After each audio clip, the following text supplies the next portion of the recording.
What's up, everybody, and welcome to ESO Daily. I am your host, Mystic Raven. Okay, so we still have a lot of people kind of worried about resource management, and especially when it comes to the synergies and cooldown effects. And a lot of people are panicking, and I get it.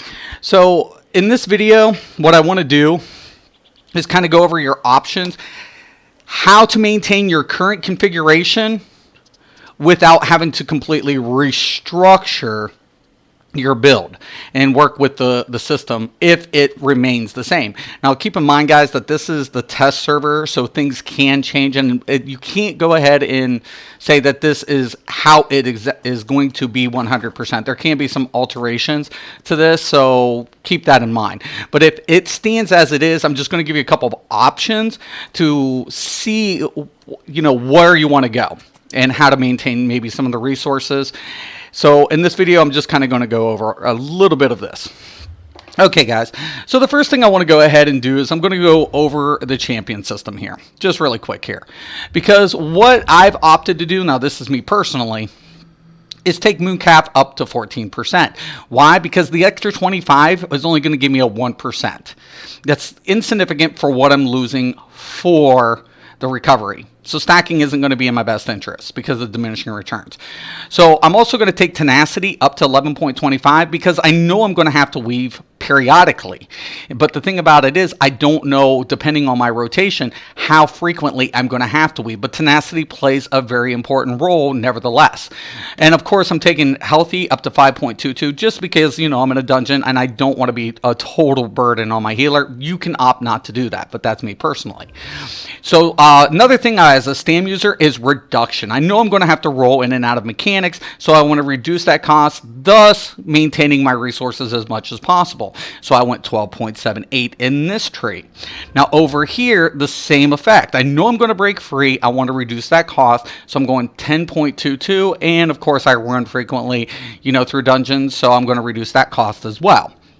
Now when I go to the character sheet here, you're going to notice that my stam recovery is currently at 11.8. Now, given the fact that, my max health is at 17.2 in this, I'm using tri-statted food right now. But if I, went with max health, max stamina, this would get bumped up a little bit more. So keep that in mind that, I'm using tri-statted food. But if you take a look down here, we're going to look at the warrior boon. Now, this is giving me an increased weapon damage of 242 with all divine, right? My current configuration for gear is I'm just double stacked with Leviathan and, of course, the Two Fang Snake set. Now, that's on my bow side because I don't want my crit percentage to drop. If I want to use the 5-piece Two Fang at all time, I can do that and then go ahead and, use like Camouflage Hunter on my bow. So, no biggie there. I'm not needing the thief with this build. But what I want you guys to see here is my Leviathan necklace has glyphed 174 weapon damage. Now, these two are regen currently, right, at 157 each. My main goal here is to keep my stamina recovery between 12 and 14, ideally. So this way I have to weave less frequently, and I know the cooldowns on shards or any other effects that will give me stamina recovery is not so much a burden on my DPS. So I'm going to lose DPS regardless. So what becomes important? Pushing out as much DPS and bottoming out, and then my DPS starts suffering, or maintaining a more consistent DPS. I'd rather take the more consistent DPS because this way it's consistent. I'm never bottoming out. I can use those synergies less frequently and just maintaining my DPS.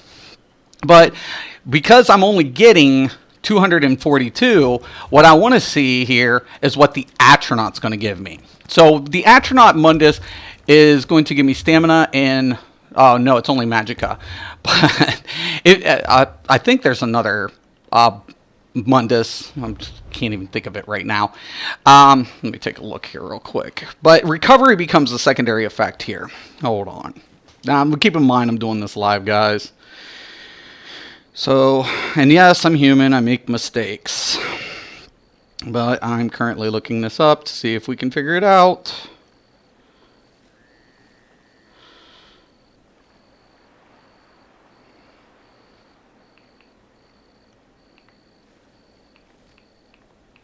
Typically, I don't run a lot of Munduses with recovery. Now, Magicka, will run this on my healers, which is nice.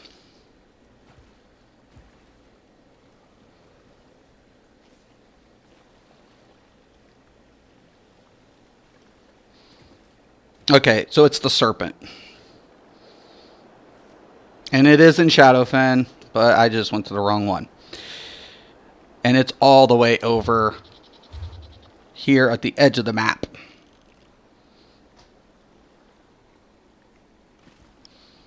Okay, so I got to go here. And the biggest thing, guys, is to see what I can get my recovery up to. Now, ideally, like I said, I like to stay around 1200, and keep in mind that this is with the reduction. So, reduce is good for your jewelry, but the recovery is much better. You know, from my testing.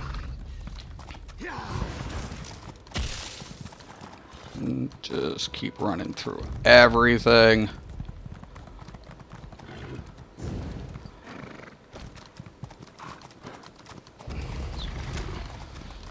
We're taking the Scenic Route today.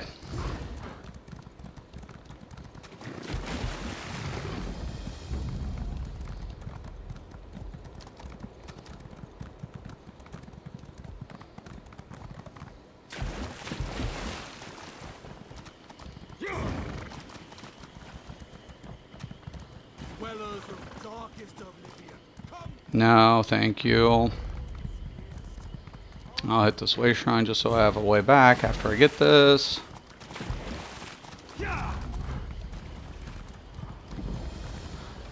Open up my map real quick, just see how close I am.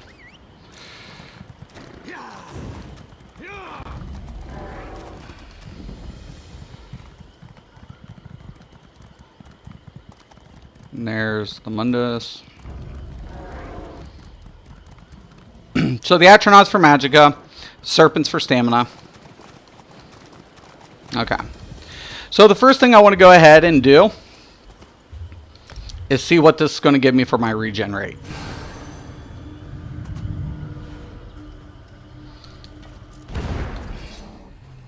Okay. So now when I go in here, now I'm looking at a 1595 stamina recovery. I don't need that much, but I've lost weapon damage, obviously. So since I'm up that high, now I can go back into my inventory, and now I can enchant with my weapon damage.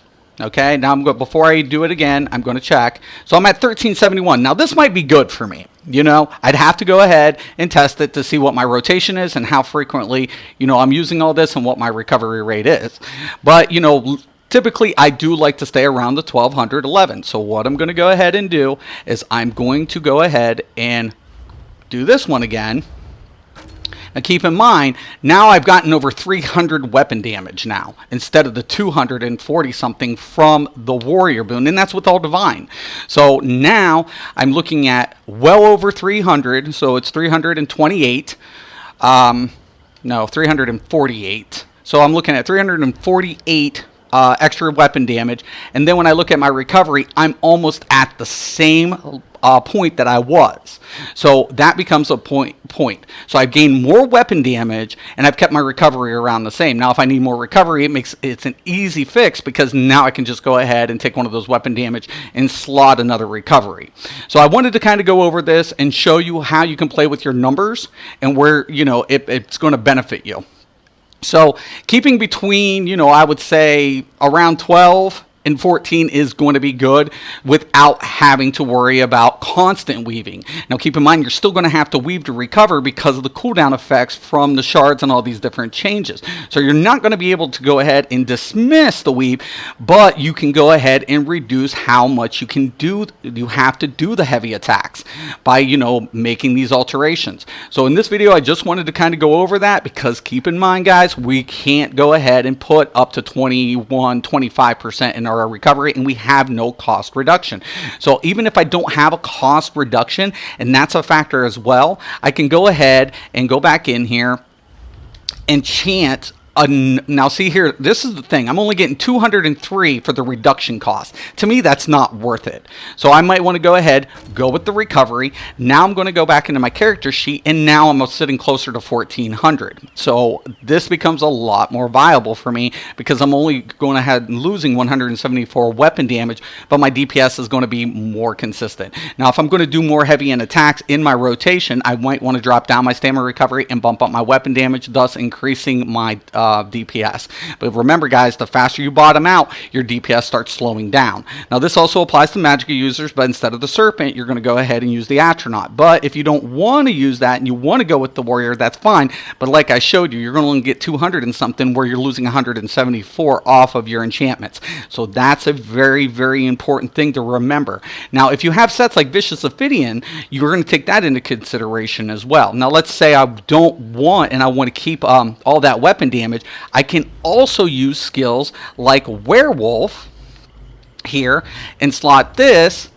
Now when I go back into my character sheet, I'm getting that little boost to my stamina recovery because the passive for the Werewolf